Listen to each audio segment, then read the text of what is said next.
My name is Diane Mitchell, and I'm 35 years old. What I'm about to tell you happened at my father's 70th birthday party in front of 50 guests when my parents demanded I pay my sister's $180,000 mortgage, then disowned me when I refused. They said I was no daughter of theirs, told me to never come back. But they didn't know about the document in my purse that would change everything, or that my lawyer friend was recording every word. Before I share how my entire family turned against me in a matter of minutes, please take a moment to like and subscribe, but only if you genuinely enjoy this story. I'd love to know where you're watching from and what time it is there. Drop a comment below. I read every single one. It's been 6 months since that night, and I'm finally ready to talk about it. Not for sympathy, but because I know there are others out there dealing with family financial manipulation, being called selfish for having boundaries, being the family ATM while watching others get endless support. So let me take you back to that Saturday evening in March, when everything I thought I knew about family loyalty was shattered and rebuilt into something stronger. The Marriott ballroom looked perfect that night, gold and burgundy decorations everywhere, happy 70th Robert banners stretching across the walls. My father had worked 40 years in banking, and this party was meant to be his victory lap. 50 guests filled 5 round tables, each one decorated with photos from Dad's career milestones. I arrived early to help with setup, as always, the responsible daughter. While arranging place cards, I noticed Sarah's family had the table closest to Dad's, while I was seated with distant cousins. Small detail, but it set the tone. "Diane, sweetie, you look tired," Aunt Martha said, air kissing my cheek. "Still no husband to help with life?"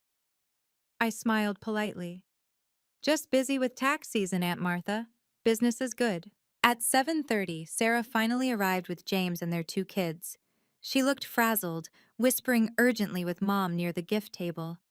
Mom kept glancing at Dad, nodding at whatever Sarah was saying. James stood apart, staring at his phone, avoiding eye contact with everyone. The dinner proceeded normally at first. Dad's former colleagues shared stories. Uncle Tony made his usual terrible jokes. I was actually enjoying myself, catching up with cousins I hadn't seen in years. Rebecca Torres, my friend from college who'd become a successful attorney, sat at my table. She'd known my family dynamics for 15 years. "Your sister seems stressed," Rebecca observed quietly. "When isn't she?" I replied, watching Sarah down her 3rd glass of wine. At 8:45, the cake arrived. 3 tiers of chocolate perfection. We sang happy birthday, Dad blew out the candles, and everyone applauded. Then he stood up, raising his champagne glass. The room quieted, expecting a thank you speech. "Before I thank you all for coming," Dad began, his banking executive voice filling the room, "I need to address something important, a family matter that affects everyone here who cares about us." My stomach dropped. Mom moved to stand beside him, her hand on his shoulder. Sarah suddenly looked very interested in her napkin. "As many of you know," Dad continued, "family means everything to me. The responsibility we have to each other, especially in difficult times, defines who we are as people." Several guests nodded approvingly. Rebecca's hand found mine under the table, squeezing gently. She'd seen this before, the public manipulation, the forced accountability through social pressure. Then Dad raised his champagne glass, but his words weren't a toast. To understand what happened next, you need to know our history. I'd been the responsible one since age 16, working part-time while Sarah got her 3rd car after crashing the 2nd. I paid my way through college with scholarships and night shifts. Sarah dropped out twice, each time costing our parents $15,000 in lost tuition. When I graduated and started my accounting practice, Sarah was launching her first business, a boutique that lasted 6 months. Then came the food truck that never got permits. Then the online jewelry store that sold 12 items total. Each failure came with the same story. Just a little more money would fix everything. 5 years ago, Sarah came to me directly. "Diane, I need 50,000. James and I found the perfect investment opportunity. We'll pay you back in 2 years, with interest. I was young, successful, and still believed family meant something. So I drafted a proper loan agreement, had it notarized, set reasonable terms. Sarah signed it eagerly, promising this time would be different. That was March 2019. By March 2020, the excuses started. The pandemic. The kids needed things. James lost his job. Always something. Never any payments. Not even the interest. Meanwhile, I watched my parents pour money into Sarah's life. Dance lessons for her kids, while telling me I was too focused on career to understand family priorities. A new SUV for Sarah when her old one broke, while reminding me that successful people don't need help. Every holiday, Sarah would cry about her struggles, and Mom would shoot me meaningful looks about helping your only sister. But I kept that signed loan document, updated the interest calculations quarterly, kept every text where Sarah promised to pay next month, because somewhere deep down I knew this day would come. Sarah and James are about to lose their home, Dad announced to the silent room. They've fallen behind on mortgage payments, and the bank will foreclose next month unless they can pay the full arrears. Gasps rippled through the crowd. Sarah started crying on cue, James still staring at his phone. The amount needed is $180,000, Dad continued. As a family, we cannot let Sarah's children become homeless, which is why Diane has agreed to handle this situation. My wine glass stopped halfway to my lips. I'm sorry, what? Don't be modest, sweetheart, Mom chimed in, her voice sweet as poison. You're the successful one, the one with no responsibilities except yourself. This is what family does. 50 pairs of eyes turned to me. I saw judgment in some, pity in others, expectation in most. I haven't agreed to anything, I said carefully. Dad's face darkened. Sarah is your sister. Her children are your nephews. You make more in a year than James has seen in 3. That's not... It's okay, Diane, Sarah interrupted, tears streaming. I know you've never understood what it's like to struggle, to have children depending on you, to watch everything fall apart despite trying your best. The room's sympathy shifted entirely to her. Poor Sarah, the struggling mother, mean Diane, the selfish career woman. We're not asking for a gift, Mom added. Just family helping family. You can afford it. Everyone turned to look at me. The silence stretched like a taut wire. Aunt Martha nodded approvingly at my parents' reasonable request. Uncle Tony muttered something about family values to his wife. Even Dad's former colleagues seemed to side with the narrative. Successful single woman should obviously rescue struggling family. She'll do it, Cousin Jennifer said loudly. Diane's always been good with money. What's the point of having it if not to help family? A wave of agreement rippled through the room. I caught fragments of whispered conversations. Must be nice to have that kind of money. Poor Sarah, 2 kids and all. About time Diane stepped up. Sarah's children, 8 and 10, looked confused and scared. The older one, Tyler, kept asking, Are we really going to lose our house, Mom? Sarah hugged them dramatically, shooting me a look that said, How can you do this to them? James finally looked up from his phone, but not at me. He stared at the exit door like he wanted to bolt. His jaw was clenched, hands shaking slightly. Strange reaction for someone about to be saved. Rebecca remained silent beside me, but I noticed her phone was now on the table, screen facing down. The tiny red recording light was visible only to me. She'd started documenting this without being asked. 15 years of friendship meant she knew exactly where this was heading. Well, Diane, Dad pressed, your family is waiting. The room held its breath for my answer. Let me be clear about what they were asking. $180,000 was 3 years of my income after taxes. 3 years of 60-hour weeks during tax season. 3 years of building my reputation one client at a time, staying up until 3 a.m. double-checking numbers, missing vacations because small business owners needed their books done.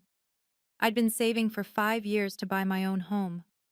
Not a mansion, just a two-bedroom condo where I could finally paint the walls whatever color I wanted, where I could have an office that wasn't my kitchen table, where no landlord could raise the rent or refuse to fix the heating. That dream sat in my savings account, $195,000, waiting for the right property, and they wanted all of it for Sarah. This wasn't the first time either. I'd mentally calculated it during sleepless nights. Over the past decade, between direct loans and gifts I'd never see again, Sarah had taken about $100,000 from various family members, 50,000 from me, 20 from our parents' retirement, 15 from Grandma's estate that was meant to be split equally, the rest from aunts, uncles, anyone with a checking account, and a guilt complex. That money, I said slowly, represents my entire future, my house deposit, my emergency fund, my security. Security? Mom laughed bitterly. Sarah's children might be sleeping in a car, and you're worried about security? Have you asked why they're in this situation? I responded. James hasn't worked in 2 years. Sarah's failed 3 businesses. They bought that house with no down payment and an adjustable rate mortgage they couldn't afford even when James was employed. How dare you judge them? Dad growled. Not everyone gets lucky like you. Lucky. That's what they called my 4.0 GPA earned while working nights. Lucky was my CPA certification after failing twice and studying until my eyes burned. Lucky was building a client base by offering discounted rates for 2 years until word of mouth grew. But I'd learned long ago that in my family, Sarah's failures were bad luck, while my successes were just good fortune. Sarah struggled. I was privileged. Sarah needed help. I was obligated to provide it. Rebecca's hand found mine again. She'd seen my bank statements when I'd asked her to review my condo purchase contract last month. She knew exactly what this request meant. You're really going to let your nephews suffer? Because you want a condo? Mom's voice carried across the room, each word designed for maximum impact. What kind of person values property over family? The kind who's already given $50,000 that was never repaid, I said quietly. The room stirred. Sarah's face went pale. That's different, she said quickly. That was a business investment that didn't work out. This is about my children having a roof over their heads. Children you chose to have, I replied. Children you chose to support on dreams and debt instead of stable income. Dad slammed his hand on the table. The champagne glasses jumped. Enough! You will help your sister, or you can forget being part of this family. Robert, Rebecca said softly, speaking for the first time, are you really giving your daughter an ultimatum at your birthday party? Stay out of this, Mom snapped. This is family business. Then maybe it shouldn't be discussed in front of 50 people, Rebecca countered. But Mom was already standing, moving toward me with the practiced disappointment of a mother who'd perfected emotional manipulation. Diane, sweetie, I know you don't have children, so you can't understand the fear of losing everything. But Sarah does. Every night she lies awake terrified. Every morning she wonders if today's the day the sheriff comes. Sarah sobbed harder. Several guests wiped their eyes. Even I felt the pull of it, the guilt, the obligation, the weight of being labeled the family villain. If you don't do this, Dad said, his voice now cold and formal, like he was terminating an employee, then you're no longer welcome in this family. We'll change our wills. You won't be invited to holidays. You'll be dead to us. Dead to us, Mom repeated. Is that what you want? To orphan yourself over money? My hands were shaking now, but not from fear, from rage, from exhaustion, from 15 years of being the family ATM while being told I was selfish for having boundaries. So let me understand, I said, standing slowly. If I don't give Sarah 3 years of my income, money I worked for, saved for, planned my future with, I'm no longer your daughter? That's exactly what we're saying, Dad confirmed. I stood up slowly, my hands surprisingly steady. If you've ever been in a situation where family expected you to sacrifice everything while they took no responsibility, type boundaries in the comments. I'm curious. What would you have done in my position? Would you have paid, or would you have stood your ground? Let me know below, and don't forget to hit that like button if this story resonates with you. Now, let me tell you what happened when I finally spoke up. I'm sorry, but I cannot and will not pay for Sarah's mortgage. The words came out clear and steady, though my heart was racing. Every face in the room turned to stone. Cannot, Dad repeated, or will not. Both. I cannot destroy my financial future for someone else's repeated poor decisions, and I will not enable this pattern any longer. Enable? Sarah shrieked. I'm about to be homeless. You're about to face consequences, I corrected. There's a difference. How can you be so cruel? Mom demanded. Is it cruel to expect adults to handle their own responsibilities? Is it cruel to keep the money I earned? Is it cruel to say no to being financially abused? The phrase financially abused rippled through the crowd like a stone in water. Some guests shifted uncomfortably. Others leaned forward, sensing drama. James still hadn't said a word. He sat frozen, knuckles white as he gripped his phone. When I mentioned financial abuse, he flinched visibly. You're twisting this, Dad said. We're asking for help, not abusing anyone. You're demanding money in front of 50 people, threatening to disown me if I refuse. What would you call it? Rebecca's phone shifted slightly, ensuring it captured everything. Two of Dad's former colleagues exchanged glances and quietly stood to leave, clearly uncomfortable with the situation. Sit down, Dad barked at them. We're not done here. But I was just getting started. You ungrateful bitch, Sarah snarled, the tears suddenly gone. Everything always came easy to you. Perfect grades, perfect job, perfect little life with no responsibilities. Sarah!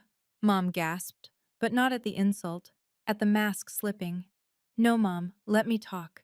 She sits there in her nice apartment, buying designer clothes, taking vacations, while I struggle every single day. My kids deserve better than a selfish aunt who hoards money like a dragon. Designer clothes? I laughed bitterly. I shop at Target. That vacation? A weekend in Boston for a continuing education conference. But you wouldn't know that because you've never asked about my life unless you needed money. Because your life is boring, Sarah shouted. Numbers and spreadsheets and no one to love you except your bank balance. The room collectively gasped. Even Mom looked shocked. At least my bank balance doesn't lie to me, I shot back. It doesn't promise to pay me back and then buy a new car instead. How dare... The Toyota Highlander, I continued. 2021 model, $40,000. Bought 3 months after you borrowed $50,000 from me for an emergency. I have the Carfax report. Sarah's mouth opened and closed like a fish. James had gone completely pale. That's enough, Dad roared. You're not just selfish, you're vindictive, keeping track of every penny like we're strangers instead of family. Strangers would have paid me back, I said. Mom started crying, the theatrical kind meant to guilt me into submission. I can't believe I raised such a heartless daughter. What did we do wrong? Rebecca was typing something on her phone now, her lawyer instincts clearly activated. Several more guests were edging toward the exit. Aunt Martha stood up, her voice dripping with judgment. Diane, dear, family helps family. When you're old and alone, you'll regret this selfishness. She's right, Uncle Tony added. What's money compared to blood? You can always make more money. Then why don't you pay? I asked him directly. He sputtered. Well, we don't have that kind of... Exactly. You don't have it. But somehow, I'm evil for not giving what I do have. Cousin Jennifer chimed in. But you don't have kids, Diane. You don't understand the pressure Sarah's under. I understand math, I replied. 2 adults, 0 jobs, 3 failed businesses, and a mortgage they couldn't afford from day one. That's not pressure, it's poor planning. You cold-hearted, someone started. Realistic, I interrupted. The word you're looking for is realistic. But the room had chosen sides. Team Sarah had about 40 members, all shaking their heads at my cruelty. Team Diane consisted of Rebecca and maybe 3 others who remained silent but didn't join the condemnation. One of those was James's brother Marcus, who'd flown in from Seattle. He kept staring at James with an expression I couldn't read. Disappointment? Anger? Knowledge? "This is your last chance," Dad said, his voice now deadly quiet. "Help your sister or leave this family forever." The ultimatum hung in the air like a blade. Mom clutched Dad's arm. Sarah held her children like shields, and 50 people waited to see if I'd break. Then Dad said the words that changed everything. "You're no daughter of ours," Dad declared, his banking executive voice carrying the same finality as when he'd fired employees. "Get out and never come back." The words hit like physical blows, but I'd been expecting them for years. What I hadn't expected was how free I'd feel hearing them. "We're writing you out of the will," Mom added, as if that was the ultimate threat. "Everything will go to Sarah, our real daughter who understands love and sacrifice." "The daughter who loves you enough to bankrupt you," I observed. Sarah stood up, pulling her children closer. "You don't have a sister anymore either. My children don't have an aunt. You're nothing to us." Tyler, the older boy, looked confused. "But Mom, Aunt Diane sent me that chemistry set for—" "Quiet," Sarah snapped, and Tyler fell silent. I reached for my purse, my fingers finding the envelope I'd brought just in case. The one Rebecca had told me to keep handy when I'd mentioned the party last week. My hand brushed against it, but I didn't pull it out yet. "Is that your final decision?" I asked my parents. "You're disowning me for refusing to pay Sarah's mortgage?" "Yes," they said in unison. "And everyone here is witnessing this?" Nods around the room.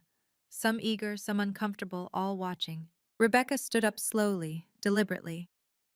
"Before Diane leaves, might I ask a question as the family's friend?" "We said family business," Mom started. "Oh, I think this involves everyone who's been asked to help over the years," Rebecca said smoothly. "Including me, when Sarah asked to borrow $20,000 last year for her jewelry business." Sarah went rigid. That was news to our parents. The room fell completely silent. You could hear the air conditioning humming, someone's phone vibrating on silent, ice settling in glasses. I took a deep breath, feeling oddly calm, like standing in the eye of a hurricane, knowing the worst was about to hit, but being ready for it. My fingers found the envelope again, its edges crisp against my palm. "Rebecca," I said quietly, "I think it's time." She nodded, her phone still recording. "Should we discuss the previous financial arrangements before Diane leaves this family forever?" "What previous arrangements?" Dad demanded. "The ones Sarah seems to have forgotten," Rebecca said. "The legal ones." Sarah's face drained of all color. "I don't know what you're talking about." "No?" I pulled the envelope from my purse, holding it up so everyone could see. "Then this must be someone else's signature." The envelope was plain, brown, unremarkable, but Sarah stared at it like it was a live grenade. James made a strangled sound, the first noise he'd made all evening. "What is that?" Mom asked, but her voice had lost its certainty. "Something that should have been addressed 5 years ago," Rebecca said, now in full lawyer mode. "Something that changes the entire context of tonight's demands." Marcus, James's brother, suddenly spoke up from the back. "Is that what I think it is?" All eyes turned to him. "You knew?" James whispered, speaking for the first time all night. "I told you to tell them," Marcus replied. "I told you this would come back." "Tell us what?" Dad's voice was sharp now, confused, the control slipping. Rebecca stood beside me, professional and calm. "Mr. Mitchell, before you disown your daughter for not paying a debt that isn't hers, perhaps you should know about the debt that is." But Dad wasn't listening. The suggestion that his golden child Sarah might owe money sent him into a rage that revealed exactly who he'd always been. "Look at her, everyone," he announced, pointing at me like I was an exhibit. "This is what greed looks like. This is what happens when someone values money over blood." "She's always been jealous of Sarah," Mom added, warming to the theme. "Sarah who gave us grandchildren. Sarah who includes us in her life. Sarah, who calls every day while Diane can't even remember our birthdays without her phone reminder. The lies stung because of the grain of truth. I did use phone reminders for everyone's birthday, anniversary, and important events. It's called being organized. Remember Christmas? Sarah piled on, tears streaming again. She showed up 2 hours late with store-bought cookies while I made everything from scratch. She didn't mention I was late because I'd driven her to the ER when Tyler broke his arm that morning, or that the cookies were from a bakery that charged $60 because everything else was closed on Christmas. Selfish, someone muttered. Cold, another agreed. No wonder she's alone, Aunt Martha stage whispered. Dad continued his performance. We gave you everything. Private tutors when you struggled with math. I never had tutors. That was Sarah. The car for your 16th birthday. I bought my own car at 18 with money from 3 jobs. And this is how you repay us? By keeping score? By refusing to help your sister when she needs you most? Some guests were recording now, phones held up to capture my humiliation. Tomorrow this would be on Facebook, twisted into whatever narrative made them feel righteous. She probably has millions hidden away, someone speculated. These accountant types always do. While her own family suffers, another added. But something interesting was happening. A few people, Dad's former colleague Richard, our neighbor Mrs. Wilson, and Rebecca's law partner who'd come as her +1, weren't joining in. They watched with expressions of growing discomfort, even disgust. This is wrong, Mrs. Wilson said quietly, but in the silence everyone heard her. What's wrong, Dad replied, is raising a daughter who chooses money over family. That's when Rebecca cleared her throat. Sarah saw her opportunity and took it, collapsing into a chair with perfectly timed sobs. I tried so hard, she wailed. Every business, every opportunity, I just wanted to provide for my babies. She pulled Tyler and Emma onto her lap, though Tyler looked uncomfortable with the display. Mommy's sorry we're going to lose our house, babies. Aunt Diane doesn't think we deserve help. But Aunt Diane, Emma started. Shh, sweetie. Aunt Diane made her choice. Sarah turned to the crowd, mascara strategically smeared but not too messy. You don't understand what it's like. James got laid off through no fault of his own. My boutique failed because of COVID. The food truck was sabotaged by competitors. The jewelry business was funded by a loan from me that you never mentioned to Mom and Dad, Rebecca interrupted. Sarah's mouth snapped shut. And the boutique failed in 2018 before COVID, I added.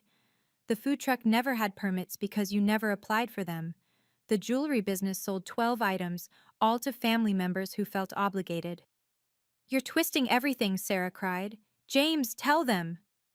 But James remained silent, staring at his hands.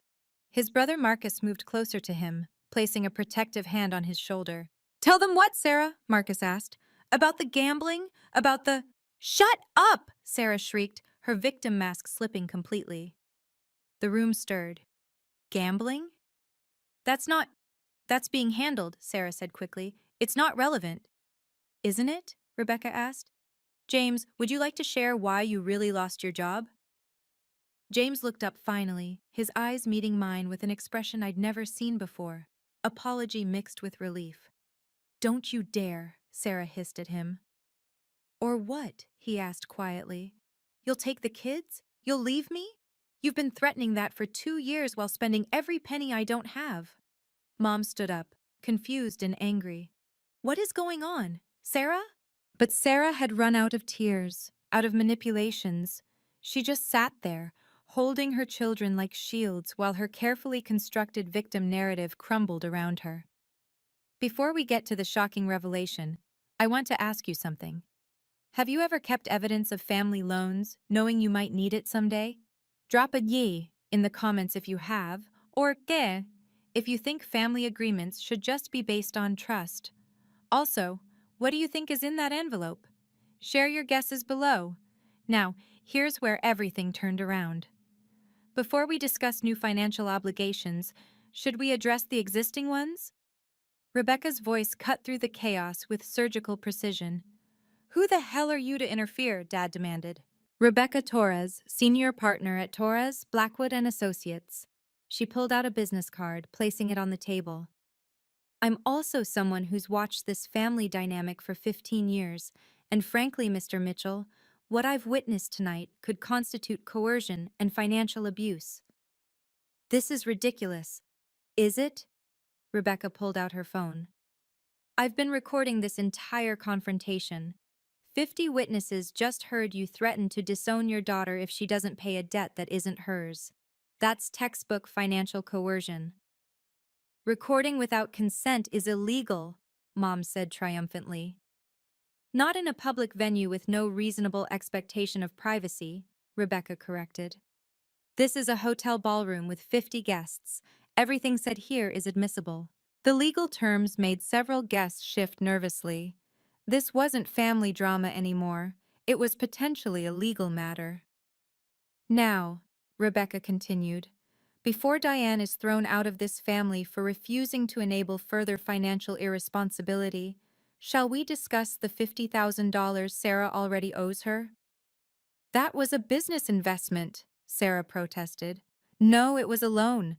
A documented, notarized loan with specific repayment terms. Rebecca looked at my parents.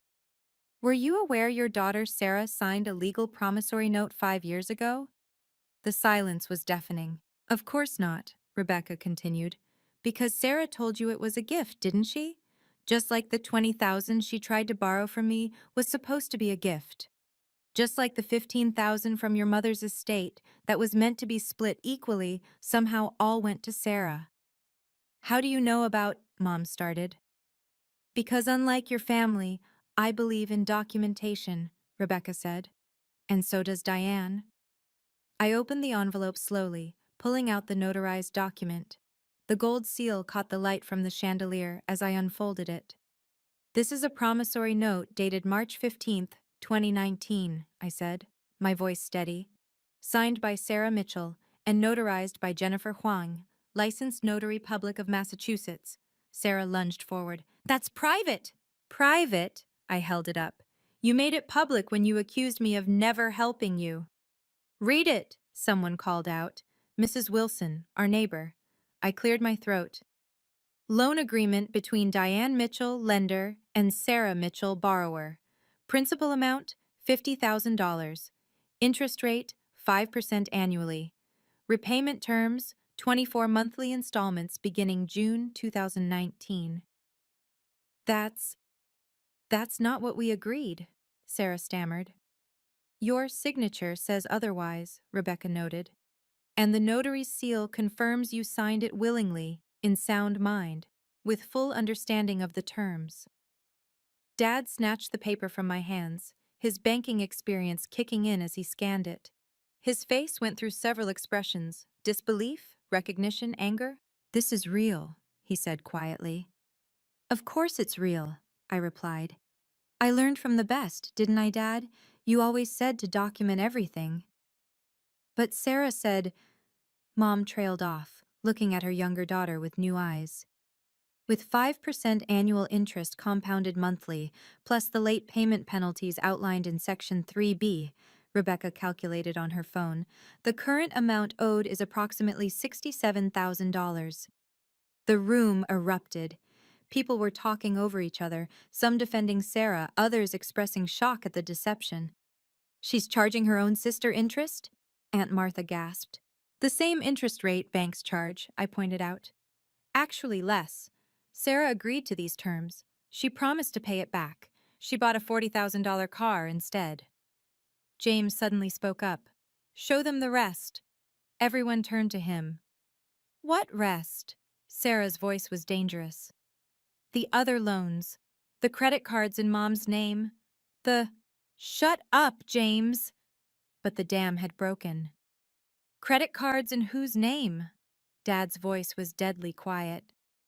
James looked at Sarah, then at his children, and finally at me. I'm sorry, Diane. I should have said something sooner. James, don't... She opened 3 credit cards in your mom's name, James said in a rush. Maxed them out. 28,000 total. Your mom doesn't even know. Mom's face went white. My credit cards? But I only have one. Check your credit report, James advised. Sarah has your social security number. She did it when you were recovering from surgery last year. The room exploded. This wasn't just family drama anymore. This was fraud, identity theft, criminal activity. You're lying, Sarah screamed at James. You're just angry because I found out you've been stealing from everyone, including my brother, James shot back. Marcus lent you 5,000 last month. You told me it was for the kids' school, but it went straight to the casino. The gambling revelation landed like a bomb. Everything clicked into place. The failed businesses, the constant need for money, the desperation. Is this true? Dad asked Sarah, his voice broken. Sarah's mask finally shattered completely. You don't understand the pressure I'm under. You always loved Diane more. Perfect Diane with her perfect grades and perfect job. I needed to prove I could succeed too. By stealing? Mom whispered. By committing fraud? By lying to everyone who tried to help you? I added. Rebecca held up her phone. This is all recorded. Sarah, you just admitted to identity theft and fraud in front of 50 witnesses. But that wasn't the only document I had. I pulled out a second sheet from the envelope, a spreadsheet I'd updated just last week. Since we're being transparent, I said, here's the full accounting. 15 loans over 10 years, totaling $103,000, not including the fraudulent credit cards Mom apparently doesn't know about. I read from the list. June 2014, 5,000 for emergency medical bills, used for vacation to Cancun. I have the Instagram posts. December 2015, 8,000 for car repairs. Bought a Louis Vuitton bag and jewelry. Credit card statements confirm. March 2016, 12,000 for the boutique. Never paid rent. Shop closed in 6 months. September 2017, 3,000 for kids' school. Public school is free. Money went to casino. Stop, Sarah begged. But I continued, listing every loan, every lie, every broken promise. The room was silent except for my voice and Mom's quiet crying. Total from me, 50,000. From Mom and Dad, 38,000. From Grandma's estate, 15,000. From various relatives, approximately 20,000. From Rebecca, declined, thankfully. Uncle Tony looked sick. I gave her 5,000 last year. For Tyler's medical procedure, I confirmed. Tyler never had surgery. The money was for, Sarah started. The casino, James finished. It's always for the casino. She's lost everything we've ever had and everything everyone's ever given us. Marcus nodded. She asked me for money monthly. I finally said no. That's when she started with Mom's credit cards. Would you like me to continue with the full list? I asked the room. Given the documented loan and Sarah's admission of fraud, Rebecca announced, Diane would be within her rights to pursue both civil and criminal action. You wouldn't, Mom gasped.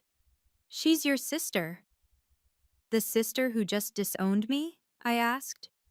The sister who's stolen from you? I turned to Sarah.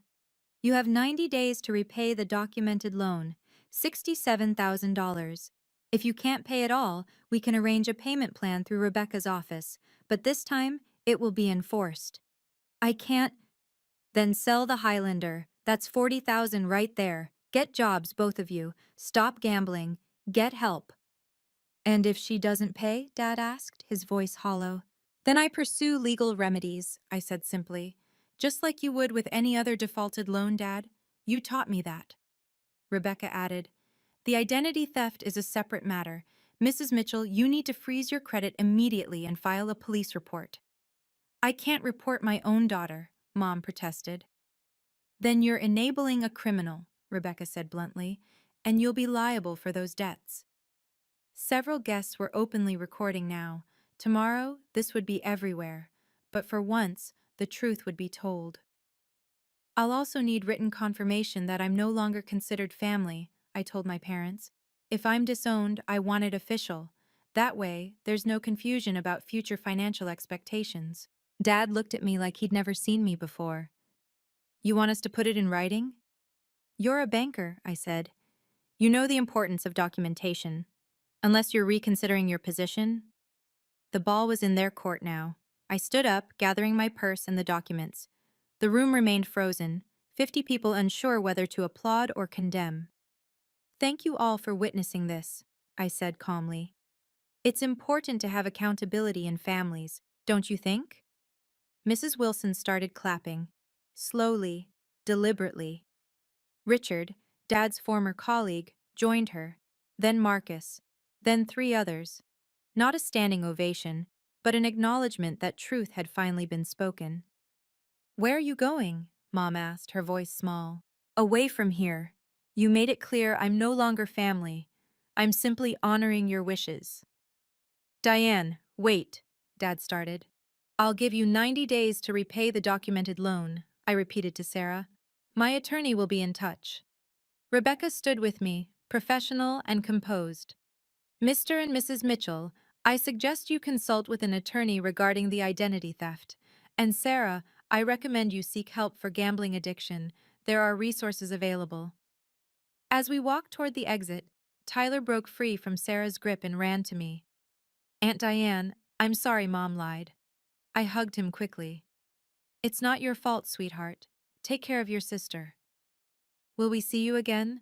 I looked at my parents, at Sarah, at the wreckage of what had been my family. That's up to your parents. Then Rebecca and I walked out of the Marriott ballroom, leaving behind 50 shocked guests, a ruined birthday party, and a family that had chosen greed over truth.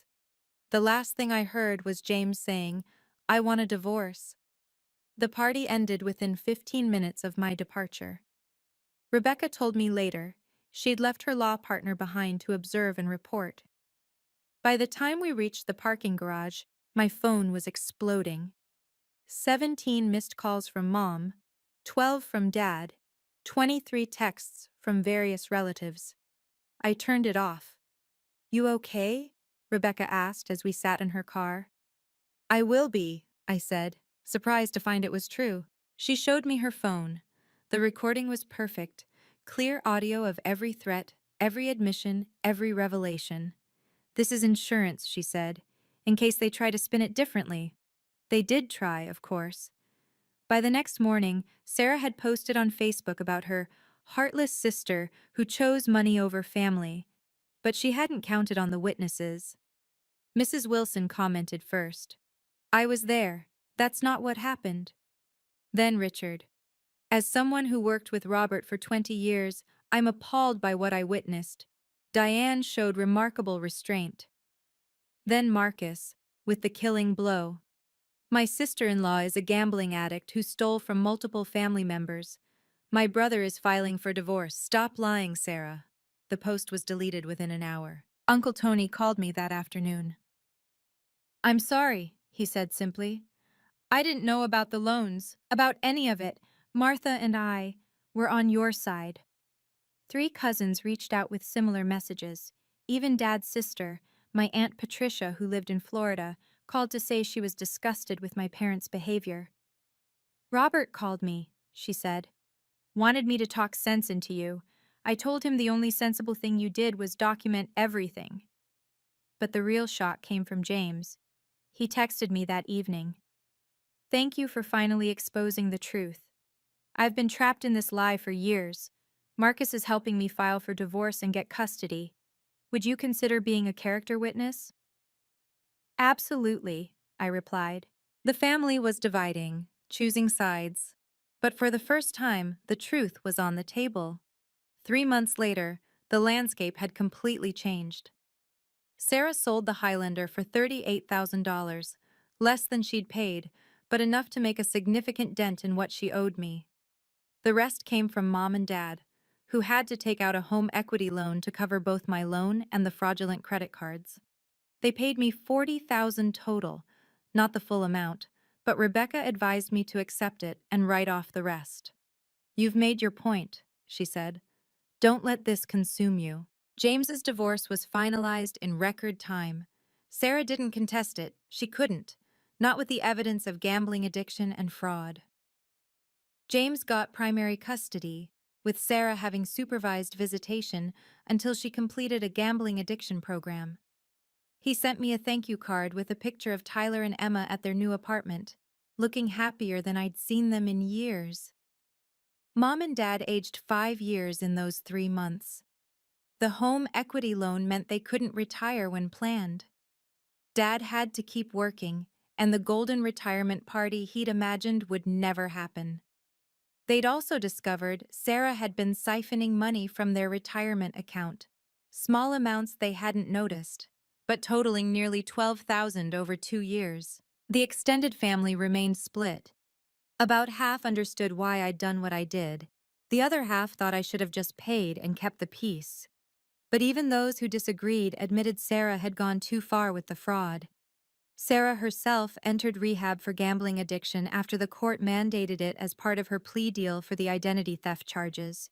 Mom refused to press charges, but the credit card companies did it for her.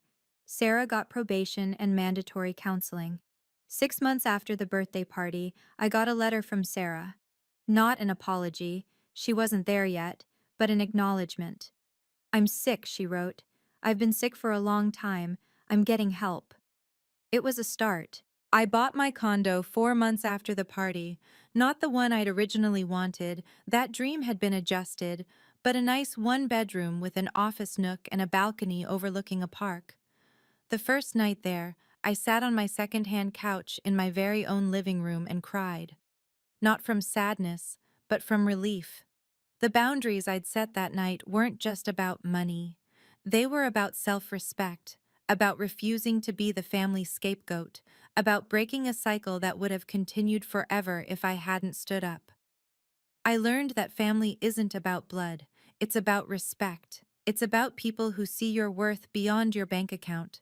It's about relationships built on honesty, not manipulation.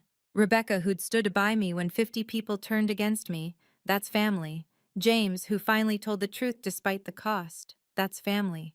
Even Mrs. Wilson, our neighbor who clapped when everyone else sat silent, that's family. My parents and I don't speak. They sent a Christmas card with a generic signature, no personal message. I didn't respond.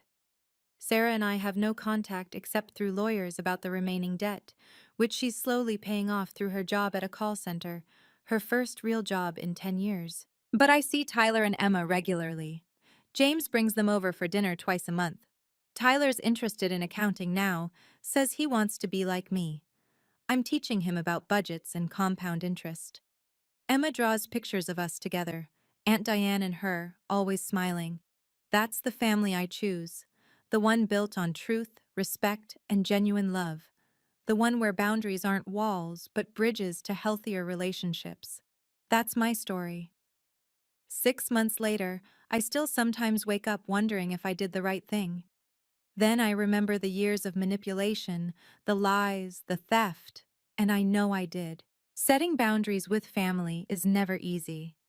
They know exactly which buttons to push because they installed them. They weaponize love, obligation, and guilt because those are the tools that have always worked. But here's what I learned. Saying no to financial abuse isn't selfish. It's self-preservation. If you're in a similar situation, document everything. Every loan, every promise, every threat. Not because you're vindictive, but because truth needs evidence when you're up against years of gaslighting. And remember, family who truly love you won't threaten to disown you for having boundaries. They won't demand you sacrifice your future for their mistakes. They won't manipulate 50 people into pressuring you to comply. What boundaries have you had to set with family? Have you ever been the family ATM, expected to bail everyone out while being called selfish for having limits? Drop a comment below. I read every single one, and this community has become part of my chosen family too. If this story resonated with you, please share it. Someone in your life might need to hear that it's okay to say no, even to family, especially to family. And to my parents, if you're watching this, the door isn't closed, but it won't open again without respect, accountability, and genuine change. The same things you taught me to value once upon a time. Thank you for listening. Thank you for understanding. And remember, family isn't about blood, it's about respect. Until next time, stay strong. Thank you for listening to my story. If it resonated with you, please give this video a thumbs up. It really helps others find these important conversations about family boundaries. What's the hardest boundary you've ever had to set with family? Share in the comments below. I read every single one. And if you want more stories about standing up for yourself with grace and dignity, hit that subscribe button and the bell icon. Remember, setting boundaries isn't selfish, it's self respect. Until next time, stay strong.